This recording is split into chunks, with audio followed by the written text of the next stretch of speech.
தீப ஒளி திருநாளான இன்று குடும்பத்துடன் கொண்டாட்டங்களை எல்லாம் மறந்து பொது சேவையில் ஈடுபட்டிருக்கக்கூடிய அரசு பேருந்து ஓட்டுநர் நடராஜனுடன் நமது செய்தியாளர் குதுப்தீன் கலந்துரையாடி இருக்கிறார். அதை இப்போது பார்க்கலாம். நாடே தீபாவளி பண்டிகையை கோலாகலமாக கொண்டாடி வருகிறது.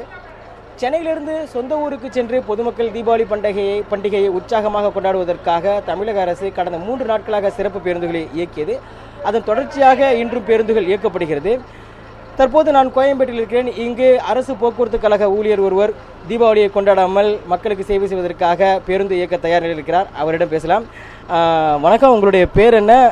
தீபாவளி இன்னைக்கு நீங்கள் கொண்டாடலை, காலையில் சாமி கும்பிட்டு வந்தீங்களா? உங்களுடைய ஃபீலிங்ஸ் எப்படி இருக்குது? என் பேர் நடராஜ்.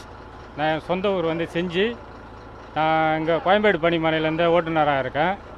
தீபாவளி பண்டிகை இன்றைக்கி கொண்டாடணும் தான், இருந்தாலும் பொதுமக்கள் சேவைக்காக என்னுடைய பணி செய்கிறதுக்காக நான் இன்றைக்கி பணிக்கு வந்துவிட்டேன்.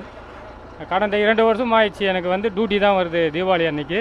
இருந்தாலும் கொஞ்சம் வருத்தம் இருந்தாலும் ஃபேமிலி கூட இல்லைன்னு இருந்தாலும் பொது சேவைக்காக என்னுடைய டியூட்டிக்கு வந்துட்டேன். நான் காலையில் சாமி கும்பிட்டீங்களா? வீட்டுக்கு உங்களுடைய மனைவி மக்களுக்கெல்லாம் வாழ்த்து சொன்னீங்களா? அவங்களுடைய கருத்து எப்படி இருக்குது நீங்கள் இப்படி தீபாவளிக்கு வீட்டுக்கு வராமல் இருக்கிறதுக்கு? அவங்க கொஞ்சம் வருத்தம் தான் இருக்குது. வீட்டில் இருந்தால் எல்லாம் சந்தோஷமாக இருப்பாங்க. இருந்தாலும் வேலை என்னதாலும் வந்துட்டோம். இதே போல் ஏராளமான அரசு போக்குவரத்து கழக ஊழியர்கள் வெளியூர்களுக்கு செல்ல, அதாவது சென்னையில் இருக்கக்கூடியவர்கள் குடும்பத்துடன் புத்தாடை அணிந்து சாமி கும்பிட்டு விட்டு உற்சாகமாக தீபாவளியை கொண்டாடி விட்டு பணிக்கு வந்து விடுகிறார்கள்.